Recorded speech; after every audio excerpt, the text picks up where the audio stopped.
여러분 안녕하십니까? 세상과 교회의 다양한 이슈를 다루는 시간 레디온 진행을 맡은 이용렬입니다. 인사드리겠습니다. 시대가 변하면서 자라나는 아이들의 꿈도 많이 변해가는 것 같습니다. 오늘 기독교의 시선으로 문화를 해석해보는 문화 인사이트에서는요, 요즘 다음 세대들에게 큰 관심을 모으고 있는 인플루언서의 세계에 대해서 이야기를 나눠보도록 하겠습니다. 또 말이죠, 한동안 서정가에는 인문학 열풍이 불었었는데요. 늘 인간은 자신의 존재에 대한 고민을 하기에 그런 것 같습니다만, 그런데 이 인문학과 신앙의 만남을 주선하고 있는 분이 있다고 하는데요. 오늘 온전한 인터뷰에서는 크리스천이 꼭 알아야 할 인문학 이야기를 들려주실 분을 초대를 했습니다. 자, 그럼 먼저 한 주간의 교계 뉴스를 정리해드리겠습니다. 뉴스 이슈 국민일보의 박영미 기자가 잘했습니다. 어서 오세요. 안녕하세요. 국민일보 박영미 기자입니다. 네, 오늘 전해주실 소식은요. 국내 출산율이 급격하게 떨어지면서 저출산 극복을 위한 노력을 하는 교회들이 많이 있습니다. 그렇죠. 성도가 아이를 낳으면 지원금을 주거나 또 다둥이 가정은 성지순례를 보내주기도 하는데요. 네. 성도뿐만 아니라 지역 전체 가정에 출산 지원금을 주는 교회가 있습니다. 네. 경북 경산중앙교회는 9월부터 아이를 낳은 경산 지역 시민들에게 신생아 한 명당 20만 원씩을 지급을 하고 있는데요. 이 격려금은 종교가 없거나 불교, 천주교 등 종교가 달라도 받을 수 있고요. 특별히 입양 가정에게도 지급됩니다. 아, 그렇군요.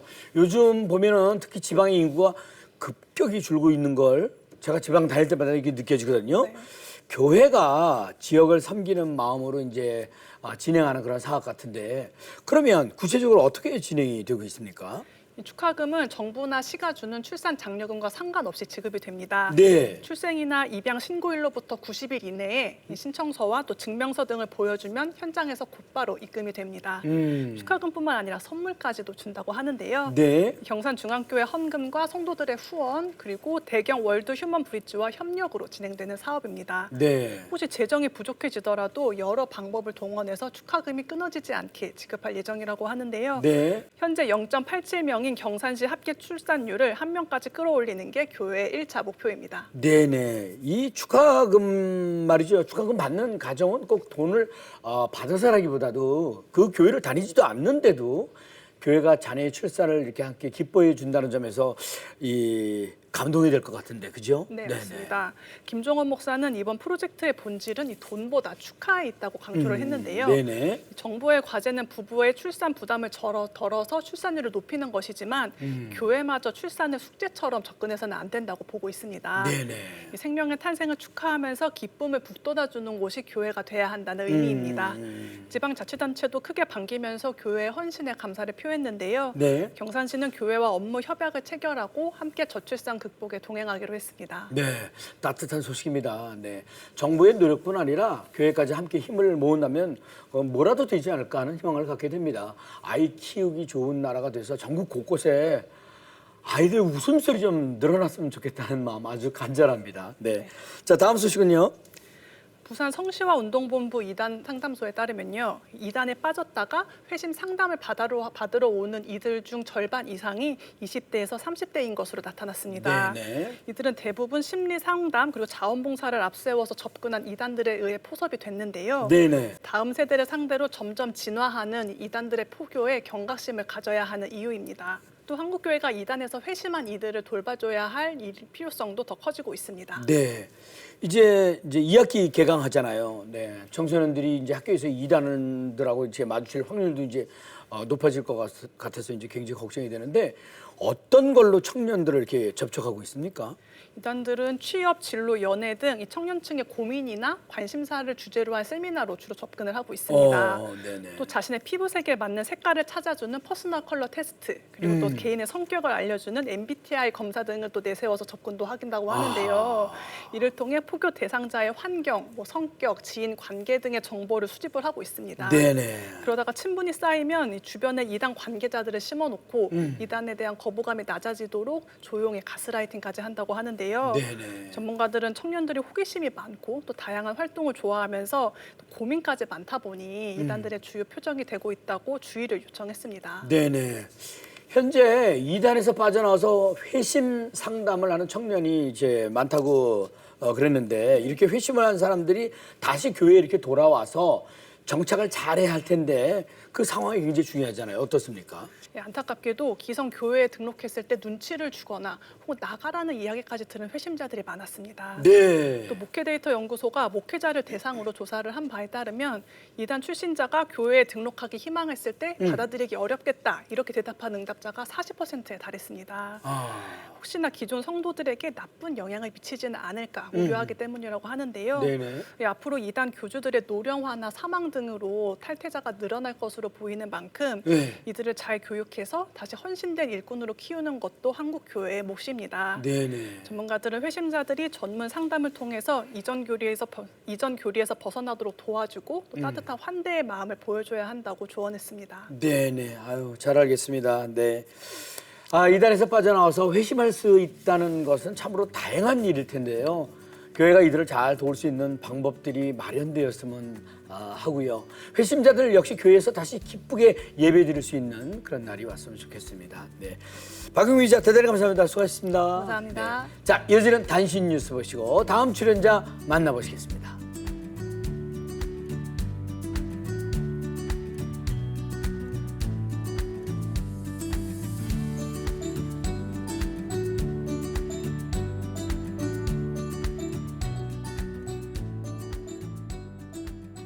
자, 이번 시간은 기독교의 시선으로 문화를 재해석해보는 문화 인사이트 시간인데요.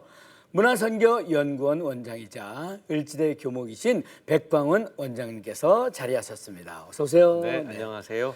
원장님, 저는 중학교 때부터 꿈이 코미디언이었었는데 꿈을 이뤘습니다. 네. 원장님은 어렸을 때 꿈이 뭡니까? 저는 꿈을 못 이뤘습니다. 저는 꿈이 좀 코미디언? 소방관이 되는 거였습니다. 네.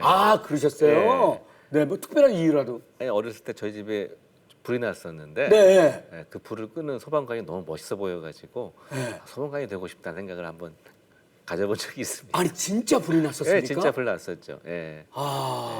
예전에 뭐 그 당시 이제 국민학교 때입니다만 그때나 초등학교 아이들한테 물어보면 꿈이 보통들 의사, 대통령 이랬었거든요. 네. 요즘에는 인플루언서에 대한 인기가 예전에는 그냥 뭐 취미 정도였었는데 지금은 뭐 좀 대단합니다. 이 인플루언서에 대한 인기 어떻게 보시나요? 아무래도 네. 지금 뭐 Z세대 또 알파 세대를 보면은 만화 영화나 드라마를 보는 시간보다 유튜브를 보는 시간이 더 많다고 많습니다. 그래요. 더 많습니다. 아무래도 그러니까 이른바 인플루언서에 대한 것들이 좀 강해지는 것 중에 하나가 네. 인플루언서가 된다는 것에 대한 어떤 문턱이 낮아지는 점도 있는 것 같아요. 문턱이 낮아져서 네네, 누구나 누구나? 시작을 할 수 있고 또 누구나 참여할 수 있기 때문에 네네. 나처럼 평범한 사람도 저렇게 유명한 인플루언서가 될 수 있구나라고 하는 그런 생각들이 많이 있는 것 같고요. 또 무엇보다 이제 내가 좋아하는 것들을 뭐 요리를 한다거나 뭐 여행을 한다거나 뭐 메이크업을 한다거나 뭐 애완동물을 키운다거나 내가 좋아하는 것들을 하면서 또 대중한테 사랑도 받고 네. 또 그것들이 내 그 금전적인 또 경제적인 이윤도 되는 뭐 그와 같은 것들이 같이 합쳐지면서 네. 청년들 또 청소년들에게 굉장히 이제 인플루언서가 자기의 꿈으로 이렇게 등장하는 경우가 많은 것 같습니다. 네. 구독수에 따라서 잘만 하면 그럼요. 조회수에 따라서 돈도 벌 수 있고 그런 가운데 최근에 뭐 보셨겠습니다만 더 인플루언서라는 그 서바이벌 프로그램이 굉장히 이제 화제에 오르곤 했었는데 방영 시작 전부터 말도 많고 탈도 많았지만 그럼에도 불구하고 큰 인기를 끌었거든요. 그 이유에 대해서는 어떻게 생각하십니까? 저도 뭐 그 프로그램에 대해서 듣기도 하고 또 기사를 통해서 접하기도 했는데요. 네네. 그런데 이제 최종 승자가 그거를 누군가에게 이제 떠벌려 가지고 누설이 되기도 했고요. 네네. 또 사회적인 어떤 문제에 휘말려 가지고 인플루언서로서의 자질이 의심되는 그런 상황에서 편집 없이 이제 그런 사람들이 나가기도 하고 네네. 그래서 대중들의 많은 우려를 받기도 했죠. 그런 논란과 우려 속에서 시작을 했지만 대중들한테 꽤 큰 사랑을 또 받은 그런 프로그램이기도 했는데요. 네네. 그 이유를 보니까 그러니까 인플루언서란 누구인가, 인플루언서란 무엇인가라고 하는 그 자질에 대해서 진지하게 고민도 할 수 있게 해주었고, 네. 또 소위 어그로라는 얘기 하잖아요. 어그로 어그로 끝나는 얘기 하잖아요. 가짜 정보, 뭐 부풀리고 이런 것들 어그로라고 하는데 자극과 논란 속에서도 단지 사람들에게 영향력을 준다는 이유만으로 대중들에게 사랑을 받는다는 것이 인플루언서가 옳은 것인가에 대해서 반문해 보게 되는 프로그램이기도 했던 것 같아요. 최근에 보면은 약자를 위한 정의라고 하는 그런 이유로 콘텐츠를 만들어서 오던 어떤 사이버 레카 유튜버들이 뭐 피해자에게 돈을 요구하기도 하고 또 다른 유튜버를 협박하고 돈을 받아대는 것 그런 정황들이 그런 일도 벌어지기도 했거든요. 2024년 디지털 그 뉴스 보고서에 따르면은 한국인이 언론에 대해서 가지고 있는 신뢰성이 31%밖에 안 되는데요. 반면에 유튜브가 가장 신뢰하는 그런 미디어로 등장을 했더라고요. 굉장히 큰 변화죠. 네네. 이러한 흐름을 보면은요. 이른바 전통 언론들은 언론중재법에 이제 여러 가지 이제 제약을 받기도 하는데 그런 언론중재법이 통하지 않는 유튜브 같은 경우에는 뭐 가짜 뉴스, 뭐 부정의한 방식의 정보 취득, 또 불법 사이버 레카 같은 그런 문제 때문에 더욱더 큰 악영향을 끼칠 수가 있는데요. 네. 무조건적으로 그 인플루언서에게 영향을 받고 따라하고 닮아가려고 하는 청년, 또 청소년들에 대해서 교회에서도 이런 부분들에 대해서 같이 고민을 해보고 함께 좀 대안을 찾아가는 부분들이 필요하다고 생각을 해봅니다.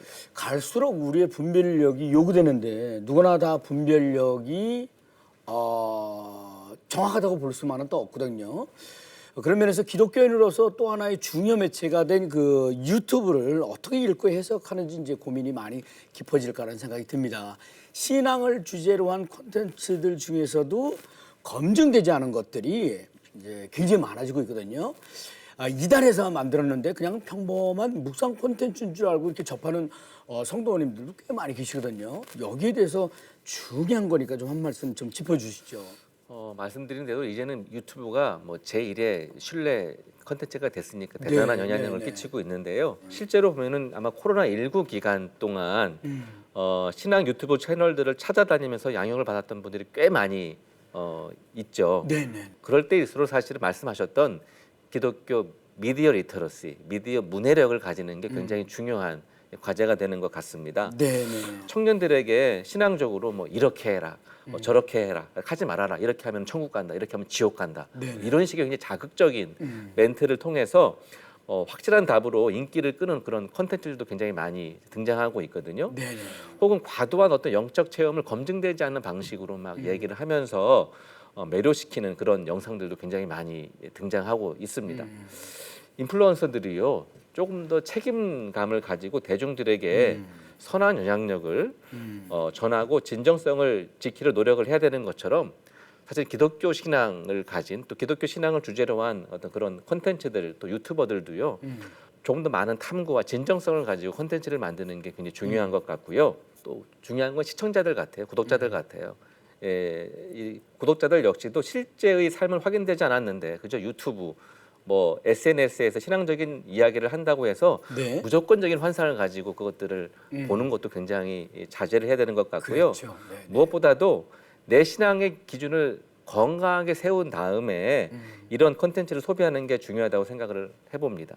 신앙적으로 이제 사실 굉장히 고민을 해결하고 싶은 마음이 많이 있잖아요. 사람들이 어렵기 때문에 이런저런 고민들을 해결하고 싶어서 유튜브를 찾다 보면은 그와 같은 것들에 손쉽게 그냥 빠져들거나 거기서 그냥 의지하는 경우도 굉장히 많이 있다고 볼 수 있는데요. 그래서 중요한 거는 내가 먼저 하나님과의 관계를 개인적으로 잘 설정하고 관계를 맺은 다음에 이런 유튜브나 이런 것들은 사실은 보조적인 것들로 잘 활용을 해서 우리 신앙을 잘 만들어가는 게 중요하다고 볼 수 있는 거죠. 이 정보가 범람하는 시대를 살고 있는 지금 우리에게 진짜 필요한 건 정보의 진위를 판별할 수 있는 디지털 문해력이 아닐까 싶습니다. 특별히 신앙적으로 잘 분별하시길 부탁드리고요. 오늘도 좋은 말씀해 주신 백광훈 원장님 대단히 감사합니다. 고맙습니다. 네, 자, 이어서 온전한 인터뷰로 넘어갑니다. 자, 이번 순서는요, 우리 사회의 다양한 이슈들을 성경적 시각을 통해 바라보는 온전한 인터뷰 시간입니다. 언제부터인가 인문학 열풍이라는 말이 나올 정도로 서점가에서는 인문학 책들이 베스트셀러로 많은 사랑을 받고 있는데요. 그만큼 현대인들의 삶의 의미에 대한 그런 궁금증과 더 나은 삶에 대한 갈망, 이런 걸 인문학이라는 지식으로 해답을 얻는 것으로 해석이 되고 있습니다. 그런데 기독교 서적과 무관할 것 같은 인문학 이야기를 해주신 목사님께서 큰 관심을 받고 있다고 해서 오늘 온전한 인터뷰에서 인문학을 하나님께의 저자인 한재욱 목사님을 초대해서 크리스천이 꼭 알아야 할 인문학 이야기에 대한 자세한 이야기 들어보도록 하겠습니다. 네, 안녕하세요 목사님, 어서 오세요. 반갑습니다. 네네. 예. 자기소개 좀 부탁합니다. 예, 저는 강남 비전교회 담임 목사 한재욱입니다. 그리고 인문학을 하나님께 1, 2, 3, 4의 저자이기도 합니다. 반갑습니다, 여러분. 네, 네. 반갑습니다. 인문학을 하나님께 포입니다. 네네. 네. 목사님께서 다뤄주셨다고 해서 굉장히 흥미로웠는데 먼저 인문학을 하나님께가 어떤 책인지 이 책에 대해서 소개를 좀 부탁합니다. 예, 간단히 말하면 인문학에 대한 정의가 굉장히 많이 있지만 인문학은 나는 누구이며 어디서 와서 어디로 가는가에 대한 질문, 그 질문에 답하는 학문이 인문학이라고 합니다. 학문적인 영역으로 보면은 문사철 예술, 그러니까 문학, 역사, 철학, 예술 분야를 얘기하지만 인문이라는 그 말 자체가 사람의 문이, 땅의 문이라는 뜻입니다. 그래서 지금 땅에 살고 있는 모든 인간의 이야기, 그것이 다 인문이라고 이야기할 수 있겠죠. 네네. 그래서 그 인문학을 하나님께라는 것은 모든 분야의 주인이 하나님이듯이 인문학의 학문 분야, 문학, 역사, 철학의 주인도 하나님이고 우리 사는 모든 이야기, 이 땅의 이야기의 주인이 하나님이다라는 것을 말하는 그러한 책입니다. 세상은 참 문제투성이죠. 인문학은 그 문제에 대한 명답 정도를 이야기해주고 성경은 정답을 말해줍니다. 이것이 인문학을 하나님께 전체 주제가 됩니다. 네네. 예. 인문학은 명답, 하나님은 정답. 예. 귀에 쏙 들어오네요. 앞서 말씀드렸지만 인문학에 대한 책들이 계속해서 이제 베스트셀러로 인기를 많이 모으고 있지 않습니까? 사람들이 이 인문학에 대해서 왜 이렇게 열광하는 걸까요? 예. 서점에 가보면 지금도 뭐 마흔에 읽는 쇼펜하워 또 네네. 니체, 키에르케고르, 파스칼 이런 철학자들의 어려운 책 같은데 굉장히 많은 사람들이 보고 있습니다. 네네. 저는 일시적인 현상이 아니라고 보는데 왜 사람들의 마음에 인문학 열풍이 일어나는가 저는 두 가지 이유로 봅니다. 네. 본질적으로 하나님께서 우리의 마음 속에 전도서 3장 11절에서 말씀하신 것 같이 영원을 사모하는 마음, 본질에 대한 그리움을 항상 갖고 있는 마음, 그런 마음을 우리에게 주셨기 때문에 그래서 어느 시대에 어떤 상황을 만나더라도 나는 누구며 어디서 와서 어디로 가는가 이에 대한 질문을 사람들은 늘 하고 있는 것이라고 생각을 합니다. 그런데 그런 속에서도 4차 산업혁명은 인공지능을 중심으로 인간의 지능까지 대신하고 있는 시대 아닙니까? 네. 인간의 고유 영역이라고 생각했던 지능마저도 인공지능이 가져가면 나는 누구고 어떻게 살아야 되는가에 대한 질문이 더욱더 많아지게 된 거죠. 네네. 그런 본질적인 의미에서 인문학 열풍이 더 많아진다고 생각을 하고요. 두 번째, 기능적인 의미가 있습니다. 네. 우리 집사님도 기억하시는지 모르지만 알파고 기억하시지 않습니까? 기억하죠. 예. 알파고하고 이세돌 구단하고 바둑 대결을 했는데 했죠. 근데 저는 그걸 보고 알파고보다도 바둑을 알파고의 지시에 따라서 바둑을 두고 있는 사람을 주목해 봤습니다. 그 사람이 아자황이라는 사람입니다. 네네. 구글의 엔지니어고 컴퓨터 전문가이기도 하고 바둑도 굉장한 수준에 있는 사람이었습니다. 네네. 그런데 알파고가 지시하는 대로 바둑을 두는 거예요. 그냥 저것이 인공지능과 4차 산업혁명이 극도로 발달되면 우리 인간이 나중에 저렇게 되지 않을까. 그냥 인공지능이 시키는 대로 하는 이런 어떤 괴로움이 갈등이 우리 가운데 늘 있다는 거죠. 네네. 그래서 내 직업은 과연 인공지능 시대에 살아남을 수 있을 것인가? 나는 잘리지 않을 것인가? 나는 어떻게 살아가야 되는가라는 고민 속에서 이런 인문학은 우리에게 주는 여러 유익이 있지만 그중에 큰 것이 창의성이라는 것입니다. 창의력을 네네. 줍니다. 그래서 이런 인문학에 대한 책들을 더 많이 보고 있지 않나 이렇게 생각을 합니다. 네네. 예. 어쨌든 뭐 그 더 나은 사회를 만들고 싶은 어떤 욕구가 있다는 걸 이제 말씀해 주시는 거 아니겠습니까? 예, 그렇습니다. 네네네. 예, 예. 가장 최근에 출판된 인문학을 하나님께 이 4편이 인공지능에 대해서 이제 본격적으로 이렇게 다뤄주셨잖아요. 네. 그 이유가 지금도 뭐 조금 얘기 나오긴 했습니다만 이유가 좀 궁금합니다. 예. 대개 이제 인문학을 하나님께 1년에 한 권씩 썼는데 이거는 3년 동안의 연구를 했습니다. 네. 그래서 한 100여 권의 책, 전문가 30여 분을 만났고 4차 산업혁명과 인공지능이 무엇인가, 그리고 이에 대한 성경적 해석이 무엇인가, 이에 대해서 계속 공부하면서 썼습니다. 그래서 이 책에는 세 가지 꼭지점이 있는데 네. 하나는 뭐냐면 시대를 이해하라. 두 번째는 시대에 올라타라. 세 번째는 시대를 넘어서라입니다. 네네. 이 시대를 이해해야 합니다. 그리고 이 시대를 올라타야지 욕만 하고 있으면 안 됩니다. 받아들이면서. 그럼요. 네네. 네, 그래서 시대를 활용하라. 그러나 거기에 그치지 않고 시대를 넘어서야 됩니다. 네. 이 시대를 넘어서는 이 시대도 관통하고 앞으로도 관통하는 그러한 하나님의 가치관은 이 시대에 무엇인가, 그에 대해서 말하게 된 것입니다. 네네네. 인공지능이 인간의 것을 다 가져갔다. 이제 지능까지요. 그럼 인간에게 남아있는 것이 무엇인가, 네. 고유의 영역이 무엇인가에 대해 쓰려고 했었습니다. 네. 그래서 창의력, 공감력, 호기심, 감성, 배려, 예술, 유머, 로맨스, 교육, 스포츠, 놀이, 이런 것들을 주제로 글을 쓰기 시작을 했습니다. 네. 이것만큼은 인간의 고유 영역이 아닌가. 그러니까 이거를 우리가 더 극대화하고 여기에 집중하자. 그랬는데 1년이 지났더니 지금 제가 말씀한 인간 고유의 영역이라고 여겨졌던 것들 중에 반 이상을 인공지능이 가져갔습니다. 그래서 우리가 갖고 있는 인간 고유의 영역이라는 것이 거의 가져갔구나. 그래서 맨 마지막에 남은 것이 저는 두 가지밖에 없다고 생각을 했습니다. 네. 지금으로서는. 이 한 가지도 가져가면 어떡하나 싶은데 네네. 하나는 뭐냐면 몸으로 하는 것입니다. 몸으로 하는 거. 몸으로 하는 건 지금 여기서 몸으로 대화를 하고 몸으로 만나는 것, 몸으로 느꼈을 때의 그 감흥, 네네. 그때 이야기, 그거는 인공지능이 못한다.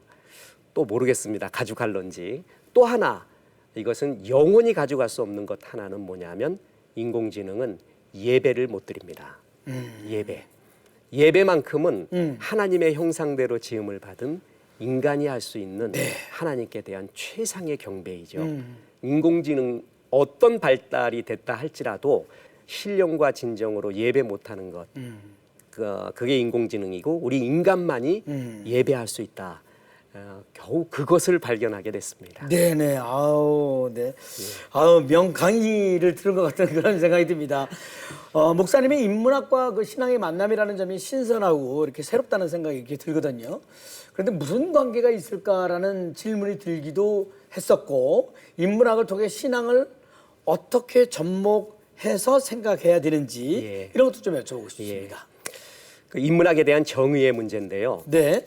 우리가 학문 영역으로 보면 문학, 역사, 철학이라고 보지 않습니까? 네. 그런데 그것은 학문의 영역이고 아까 말했듯이 인문학은 나는 누구이며 어디서 와서 어디로 가는가에 대한 질문이 인문학입니다. 이것은 성경에 다 나와 있죠.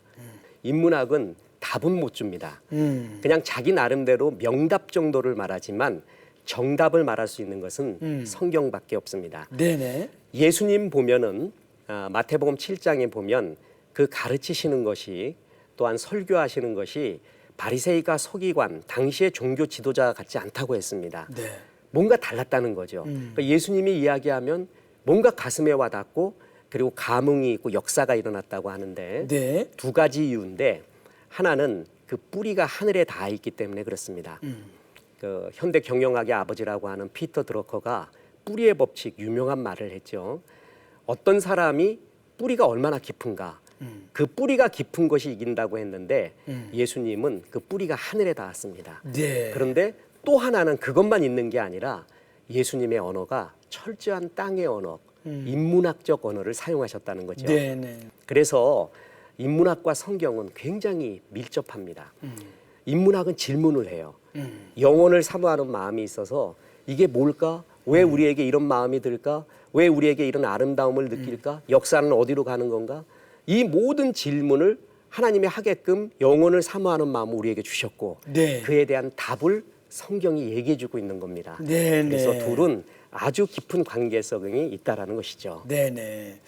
자, 그러면 목사님, 저기 목사님이 좀 인문학 서적 같은 거 이렇게 좀 추천해 주셨으면 좋을 것 같아요. 그리고 그 추천해 주실 책 왜 추천해 주셨는지 그 이유도 좀 예. 얘기해 주시고 또 성경에 비춰서 어떤 묵상의 시간을 갖게 되면 좋을지도 네, 예. 부탁드려 보겠습니다.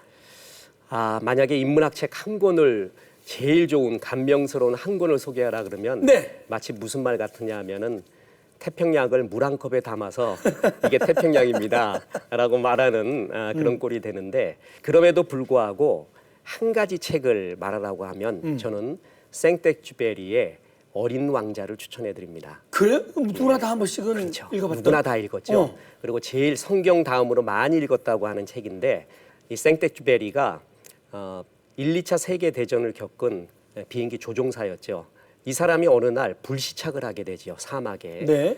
그래서 그때 그 불시착한 경험으로 쓰게 된 것이 인간의 대지라는 책입니다. 전쟁 중에 비행기를 타고 가면은 그 현실이 어떻겠습니까? 전쟁은 무엇이며 피비린내 나는 살육 그리고 인간의 죄악 이런 것들이 온통 머리에 많겠죠.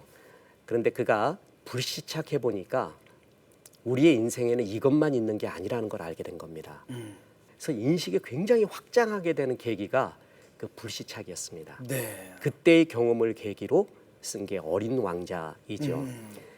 잘 알다시피 이 어린 왕자는 순수의 상징이고 어린 왕자가 방문한 별들은 현실적 사람의 상징입니다.